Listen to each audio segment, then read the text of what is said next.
सिंध जे दरिया जे मसले ते आवाज ना बुलंद कयो। दरिया के हक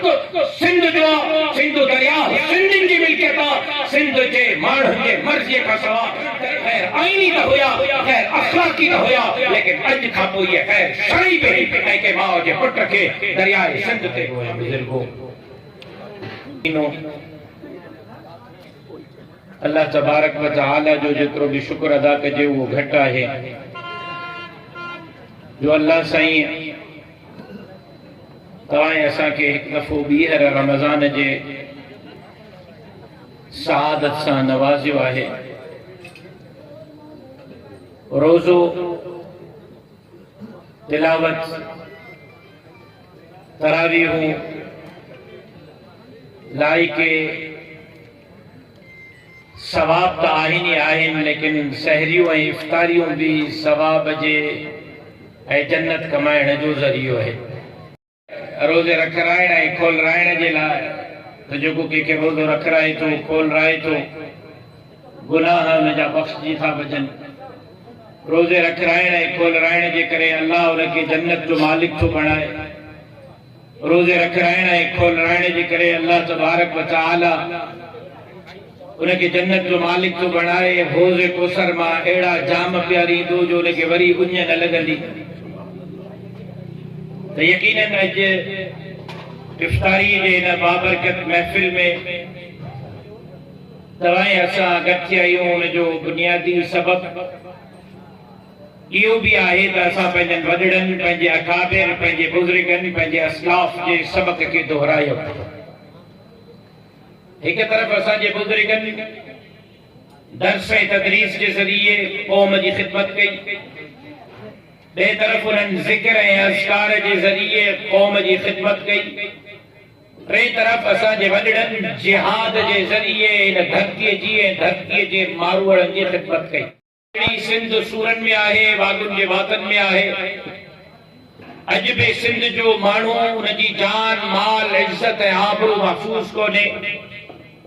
अज भी जमीयत उलमा इस्लाम पंहिंजे वॾनि जे नक्शे कदम ते हलंदे माण्हुनि जे जान माल इज्जत ऐं आबरूअ जी चौकीदारीअ जे लाइ सभा जहिड़ी सिंध खे वागुनि जे वातन मां आज़ाद कराइण जे लाइ मेहनत ऐं जद्दोजहद करे रही आहे। कहिड़ो महाज़ आहे कहिड़ो मसइलो आहे सिंध जो कहिड़ो बरंदड़ इशू आहे जंहिं ते जमीयत उलमा इस्लाम पंहिंजो किरदार अदा न कयो हुजे। खत्म नबूवत जो मसलो हुजे अगे का अगी जमीयत उलमा तहांखे चौकीदारी कंदे नजर ईंदी। मस्जिदनि जी चौकीदारी जो मसलो हुजे जमीयत उलमा तहांखे सब खां अगे नजर ईंदी। दाढ़ी पटके मस्जिद ऐं मदरसे जे रजिस्ट्रेशन ऐं दिफा ऐं तहफ़्फ़ुज़ जो मसलो हुजे तहांखे जमीयत उलमा इस्लाम सब खां अगे नजर ईंदी। इलेक्शन में ताकतवरनि सां धरती के दलालन ऐं गद्दारनि सां मुक़ाबले जो मंजर हुजे जमीयत उलमा तहांखे मुक़ाबलो कंदे नजर ईंदी। त बिल्कुल उन साॻे ई रस्ते ते हलंदे जॾहिं सिंध जो मसलो हुजे त सिंध खपाईंदे पादर खाईंदे जा नारा हणंदे भी तहांखे जमीयत उलमा इस्लाम नजर ईंदी। खपाईंदे पादर खाईंदे जा नारा हणंदे तहांखे जमीयत उलमा इस्लाम नजर ईंदी। अमन अमान जो मसलो हुजे त वज़ीर आज़म जे साम्हूं वज़ीर आला के साम्हूं पाकिस्तान के ताकतवर धुरनि के साम्हूं अमन के लाइ कच्चे पक्के के धाड़ेलनि के खिलाफ ऑपरेशन के लाइ मुतालबो कंदे तहांखे जमीयत उलमा इस्लाम मैदान ते नजर ईंदी। घोटकीअ खां वठी ऐं कश्मीर खां वठी ठुल्लई जैकबाबाद खां वठी थर ऐं भर खां वठी कराची ताईं सिंध में मार्च जे लाइ रड़ियूं कंदे 12 ॾींहं तहांखे रोडनि ऐं रस्तनि ते जमीयत उलमा इस्लाम नजर ईंदी। मेरिट जो क़त्लेआम हुजे उनके खिलाफ आवाज़ मोदी जमात बुलंद करे। 33 नंबर पास मास्तरनि जो मसलो हुजे आवाज़ मोदी जमात बुलंद कयो। सिंध के अंदर मजहबी फसादात हुजनि मसलकी फसादात हुजनि कबाइली छेड़ा हुजनि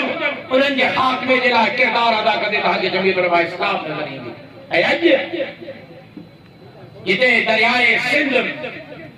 धाड़े हणण जी कोशिश पई थिए वजह छा कैनाल मसलो इहो आहे त सभु कुझु लुटियो ऐं फुरियो वियो आहे। फैक्ट्रियूं इन्हनि जूं थाणा हवेलियूं इन्हनि जूं माल मता मिल्कियतूं हुकूमतूं खजाना इन्हनि जा सब खां वॾा ज़मींदार इहे जीअं जूं फैक्ट्रियूं इन्हनि जूं सेलर जो जेको आहे उहे चांवरनि जूं अटे जूं डीलरशिपूं हुजनि या भाण जूं डीलरशिपूं हुजनि इन्हनि वटि क़ौम वटि बचियो छा आहे क़ौम वटि इहो बचियो आहे त या हारको कंदो या रात वारो कंदो या मज़दूरी कंदो काथे टमाटा काथे बसर काथे कपह काथे कमंद काथे कणक काथे सारी काथे ज्वार करे ग़रीब पंहिंजे बच्चनि जे पेट जे लाइ साल जे रिज़्क़ ऐं रोज़ीअ जो इंतज़ाम कंदो हाणे इहा बर्दाश्त न आहे त इन रिज़्क़ ऐं रोज़ीअ जे मामले में सब्ज़ीअ जे मामले में चांवर जे मामले में कणक जे मामले में हे क़ौम ख़ुदि मुख़्तार छो आहे पाण पैदा मेहनत ऐं मज़दूरी करे पंहिंजे लाइ इंतज़ाम छो था कनि असां खां छो नथा घुरनि लिहाज़ा ज़मींदारी बि इन्हनि खां खसियो इहा ज़मींदारी बि इन्हनि वटि न हुजे ऐं थर जूं ज़मीनूं उन्हनि माण्हुनि खे ॾिनियूं जेका अॻुवाट ख़रब ऐं धरपती करोड़पति न लखपति न खरब ऐं धरपति उन्हनि खे सरकारी ज़मीनूं अलाट अड़े चंडऊ तव्हांखे ज़मीनूं ॾियण जो एतिरो शौक़ु हो आबाद करण जो एतिरो शौक़ु हो मालदारनि खे ॾियण जे बजाय ग़रीब जे पुट खे ज़मीन 5-5 एकड़ 8 एकड़ 10 एकड़ जो हा ऐं ग़रीबनि खे चओ हा त वञी ज़मीन आबाद कयो असां तव्हांखे ॿिन्ही हथनि सां सलूट कयो आहे त तव्हांखे अवाम जो दर्द आहे अवाम जो फ़िक्र आहे त मालदारनि खे अरब ऐं खरबपति माण्हुनि खे ज़मीनूं ॾिनियूं आहिनि हाणे ज़मीनूं खर में वारिया इलाइक़नि में आबाद थी थींदियूं पाणी कसरो त कोन थींदियूं लिहाज़ा वरी भाड़ो हणो बुखारी में रजब शाबान जे महीननि में हिक शहर हिक ॻोठ हिक मदरसे में वञी सिंध जे दरियाह जे मसइले ते आवाज़ माबुलंद कयो ऐं अॼु सखर में शरई फतवा बि मुंहिंजे जमात मुरतब कई आहे त कालाबाग डैम जी बि शरई हैसियत न हुई शरई तौर ते कालाबाग डैम जी अदावत में ग़ैर आईनी ग़ैर शरई हुई त अॼु मां मुबारकबाद पेश थो कयां जमीयत उलमा इस्लाम जे आलिमनि ऐं मुफ़्तिन खे जंहिं सिंध खे नओं तोहफ़ो ॾिनो आहे ऐं शरई फतवा सिंध जे अवाम जे साम्हूं अॼु असां रखी छॾी आहे त सिंधु दरियाह ते हक़ सिंध जो सिंधु दरियाह सिंधियुनि जी मिल्कियत आहे सिंध जे माण्हुनि जे मर्ज़ीअ खां सवाइ दरियाह मां केनाल कढणु ग़ैर आईनी त हुया ग़ैर अख़लाक़ी त हुया लेकिन अॼु खां पोइ इहे ग़ैर शरई बि ऐं के माउ जे पुट खे दरियाह सिंध ते हमले जी इजाज़त ॾिनी नारे तकबीर कहिड़ो मसइलो आहे जैसे जमीयत उलमा इस्लाम किरदार अदा थी करे दीनी हुजे या शरई हुजे या क़ौमी हुजे या सूबे जे माण्हू जो मसइलो हुजे जे मुंहिंजो भाउ वेठो आहे रवि कुमार खत्री जॾहिं मसइलो हुजे जमीयत उलमा आवाज़ उथारियो नवदरी ऐं लारकाणे जे हिंदुनि जे क़त्ल आम ते आवाज़ जमीयत उलमा उथारियो लिहाज़ा मां हिकिड़ी अपील कंदुसि हिकिड़ी गुज़ारिश कंदुसि त पंहिंजे जमात ते एतमाद ग़ैर मुतज़लज़ल रखो ख़त्मे नबूवत जे चौकीदारीअ जे लाइ मस्जिदनि ऐं मदरसनि जे चौकीदारीअ जे लाइ ॾाढ़ी ऐं पटके जी चौकीदारीअ जे लाइ अल्लाह जे हक़ ते अल्लाह जे निज़ाम जे लाइ ऐं समाज अहिड़ी सिंध जे ग़रीब मिस्कीन हारनि ऐं मज़दूरनि खे उन्हनि जा हक़ ॾियण जे लाइ अचो शेख़ुल हिंद जे हिन क़ाफ़िले में असांजे